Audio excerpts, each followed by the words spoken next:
What's up, guys? It's Dang Tyler Anderson here with another video on, let's just say, struggles that interracial people have. I have my friend Jason on my PS4 today, so we're going to actually be using him as a back-to-back conversation, technically. Jason, you there? Jason. Yeah. Okay, there we go. Yeah, so we have my friend Jason on today. We're actually just not going to use the video because I thought it would be a little bit better if I had back-to-back feedback on this topic.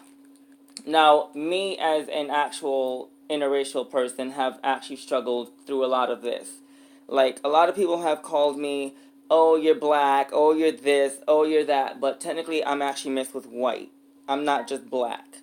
And people, they just see that, like, your skin color is black, which actually my skin color is no longer black right now because I actually went through, like, skin lightening therapy and everything, which was my decision to make. Like, everyone keeps telling me, like, why don't you, like, think about it before you make this decision, because, like, once you make this decision, there's no turning back, which I kind of already know that, but I'm still doing this procedure because I'm tired of people, like, thinking that I'm not who I am, and I'm not black, I'm mixed.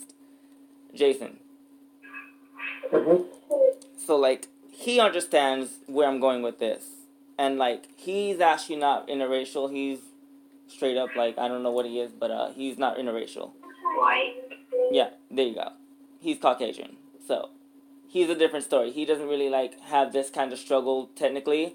But I struggle with this through, like, my entire life, basically. Like, since I was in middle school, straight on to high school. So, I actually, like, don't feel like... I feel like everyone deserves, like, to be treated the way they should be treated. Like, whether you're black, Hispanic, Latino, Mexican, whatever, I feel like you should honestly, like, have the right, like, respect that you deserve. Like, you should be able to be welcomed in no matter what race you're, like, if you're multiracial or whatever, I feel like you should be able to be welcomed in whatever race you are. Like, you shouldn't, like, be not welcomed into all races because you're multiracial or whatever. I just feel like that's disrespectful, to be honest, because, like, there's some people who are like Indian and mixed with, like, Haitian or something, or, like, Indian mixed with Caucasian or something, and they're not even welcomed. Like, people don't see them as Indian, people don't see them as Caucasian, they just see them, like, as they're just people. Like, that's not right. Like, this girl, for instance, on this video that I'm going to show you,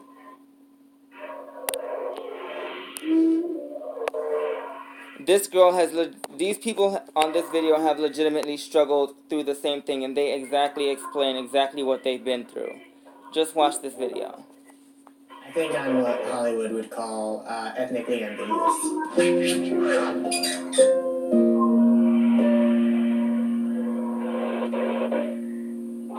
When people first glance at me, I mean, the first thing they see is a white guy, and usually I'll have to end up explaining to people that I am half Mexican and half white. No one has ever been able to correctly identify who I am my entire life.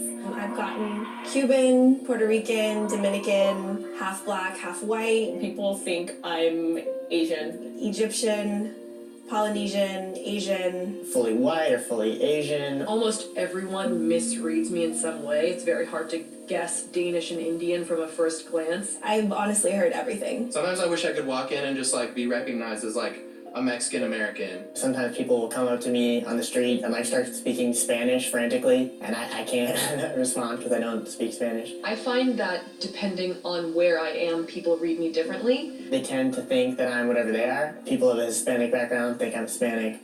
People who are Asian think I look Asian. An interesting part of my journey as a young multiracial person growing up was rejection from sort of both sides of my ethnic identity. Just something that I grew up with my whole life. Like, I don't fit in. I don't belong to any ethnic group 100%. I never saw myself as different from anybody else until someone else pointed it out. The last thing you want to do is stand out. You want to blend in as much as possible. We talk about race like it's this, like, built-in intrinsic thing, but the reality is We're mostly talking about looks, right? If I'm going to be white, well then why can't I have blonde hair and blue eyes? If I'm going to be Mexican, then why can't I have dark skin and speak perfect Spanish?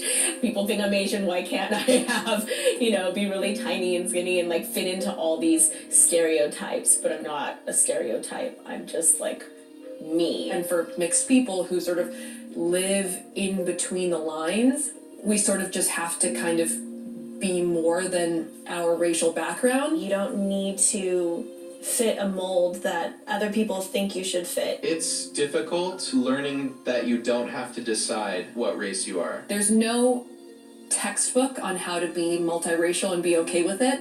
You just kind of have to forge ahead and be your own person. I am who I am, and no one else is like me, and that's pretty cool. But as these people have said already, they struggle through a lot of bullying and a lot of things that I think is completely wrong. And I've struggled through it as well. But, like, seriously, people, this is America. Like, this is supposed to be a free country. Like, can you guys legit, like, support one another? Like, that's all I'm, like, literally asking you is, can you just, like, support one another? Like, whether they're mixed race, whether they're not, like, just because you see them as something on the outside does not mean that's what they are inside. Like, there's a lot of mixed people out there that look like straight-up Caucasians, but they're not. You can't just walk up to somebody and like, they tell you, like, some people, I tell them that I'm biracial, and they keep they keep denying that I'm biracial. They keep telling me that I'm black. I'm not. Just because I look black does not mean I'm black. When I hear the word black, I literally hear, like, you're just straight up black. I don't hear, like, oh, you're black, but you're also white. Like, when you say black, you're basically saying that they're pure black. That's not what I am. So, like, basically what I'm basically trying to say is, like, okay, you're black. Yes, I am black, but I'm also white. But when you say the word black, you're not acknowledging the other half of me. You're just acknowledging the one side. And that's the reason why I'm kind of like, sort of like changing my skin color so people know that I'm biracial, and it's actually starting to work. Like, a lot of people are now noticing that I'm biracial because of my skin color is lighter and a lot silkier. I guess you could say it. I don't know if you would use the word silkier, but yeah. And plus, the cream that I'm using is also helping with my acne, so I mean, plus win-win situation, I guess. But I'm just saying, like, people really need to be aware that everyone has feelings, and, like, it is not okay to just, like, judge them by, like, what you see on the outside. You should also acknowledge that they have other things on the inside as well. So, like, can you guys just, like, subscribe to my YouTube account? That would be so helpful. Anyway, that's all for today, guys.